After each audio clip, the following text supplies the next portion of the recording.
Hello guys, today we are going to analyze the stock of Indo Count Industries Limited. The stock is also known as ICIL. Now what does the company do? Company is into the consumer discretionary segment under the segment of textiles. It is a company manufacturing home textile products which includes products like bedding, quilts we call them as Rajai in Hindi, which we simply use in winters, pillows, sleeping bags and some other products also. One thing very special about Indo Count Industries is that it is only in the bedding industry.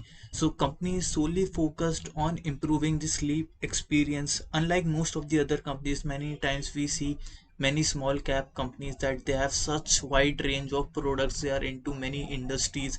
So from the upside it looks so fascinating that yes, company is also in this industry, but in that particular industry what is the market share acquired by the company is an important thing. And sometimes many, it is like we say jack of all trades and master of none. So but this company is master in one industry, which is the bedding industry, and that is why they are able to do vertical integration, which gives them an edge over other companies in the industry. Here we can see that they are supplying bed sheets, also fashion bedding, also utility bedding where they have mattress pads, down all comforter filled pillows and protectors. Also they are into institutional bedding where they are providing bedding solutions to hotels, resorts and other institutions. Another advantageous thing about Indocount Industries is that though they are limited to home textile industry, but they are not limited to one or two brand. In fact, they have multiple brands like health and hygiene brand, performance brand, kids focused brand, organic cotton brand, also luxury brand for which they have launched many social media campaigns, and the name of the brand is Boutique Living. They also have cotton centric and sustainability brand. Along with it, from e-commerce and other digital channels, they have revenue growth of 4%. Sorry, total revenue of 4% out of the total sales. And for domestic business, they account to 1% of the revenue in FY21. Having a look at the fundamentals of Indocount Industries, so the market cap of the company is around 5,000 crores, so it is a small cap company. The current price of the stock is rupees 256, while the book value is 72.6, which makes price to book value ratio as 3.53. For the industry, PBV ratio is around 1.22. So yes, Indocount has higher price to book value ratio than the industry, and the reason is the stocks return on capital employed is 24% and return on equity is 23%. They have generated good returns on the capital. Also the stocks PE ratio is 14.3 while industry PE ratio is around 9. So here also we can see that valuation of the company is little higher than the industry. So debt to equity ratio is also less than 0.5, so does not have huge debt. Face value is rupees 2. It has dividend yield of 0.59%, which is just negligible, and it has also generated 67% returns in the last 1 year. If we compare Indocount with its peers in the textile cotton blended industry, we can see that it comes second in the list. It has the second highest market cap, while the first is Vardhman Textile.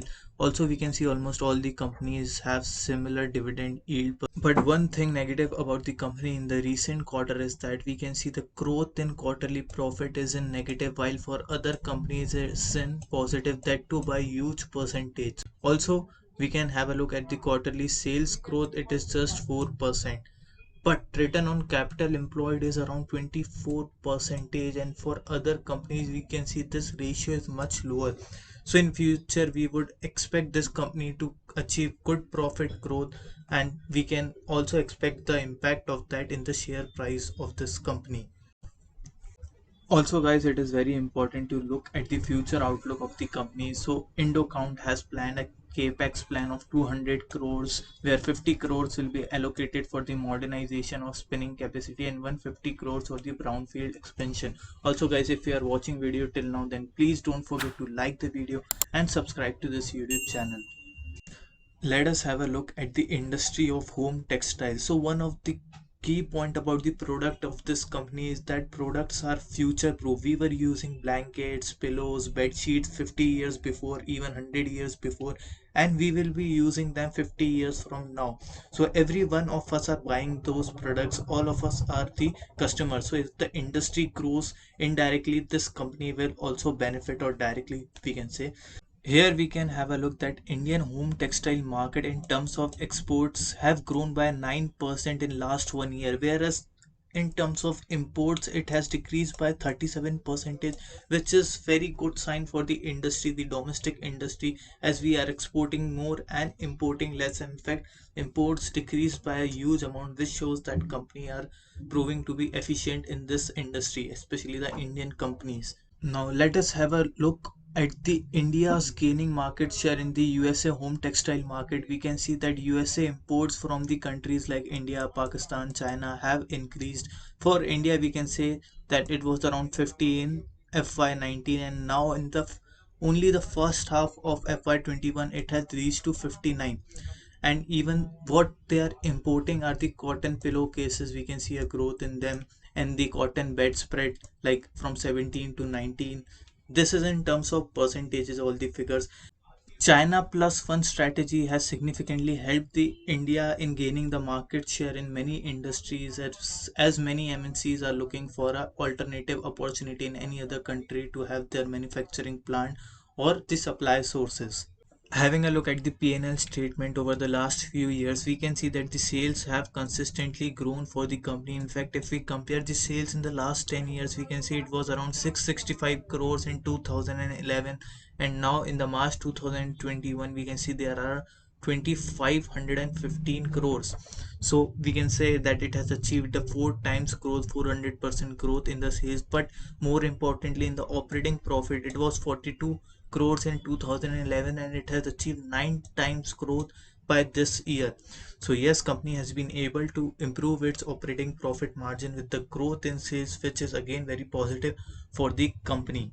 Also, the EPS of the share, which was once negative in 2010, has now reached to 17.97, a consistent growth in the EPS. And also dividend payout percentage, we can see till 2015 there was no dividend, but after that company has consistently improved its dividend. In the balance sheet, we can see that a consistent growth in the reserves has been achieved by the company, but also borrowings have increased, because of which interest cost has also increased, which has affected the net profit of the company. So it would be great in future if company takes some initiative to reduce this borrowings figure. Even there is a growth in fixed asset, which would be vital for the company in the long term to increase their manufacturing capacity. Also, when we have a look at the shareholding pattern, we can see promoters have maintained constant shareholding in the last 3 years. Foreign institutions have increased their shareholding by 1% or 1.5%, we can say, in the last few years, and domestic institutions have, however, reduced by similar percentage in following years. Public have maintained their shareholding around 31% approx. So guys, this is the chart of Indocount Industries on a monthly time frame. Here we can see that stock is taking a support at the level of 225 approx. Earlier it was acting as the resistance for the stock, but then it was in the year 2016, but in the year 2021 stock finally managed to cross this resistance, and now we can see from the last few months it has been taking a support from the similar level. In the current period, we can see that the volumes are quite lower than the previous period if we compare. And if we want to enter or make a fresh entry in this stock, I think this support level of 225 could be a good level to enter in this stock, as currently stock is in a sideways channel. So if stock manages to cross this resistance of 270, 290, then we can expect a good upward movement in this stock, but that breakout should be accompanied by the huge volume, and an entry can be made into this stock if it comes for a retest. So guys, this was all from this video. If you found the content helpful, then you can like the video and subscribe to this YouTube channel. Thank you.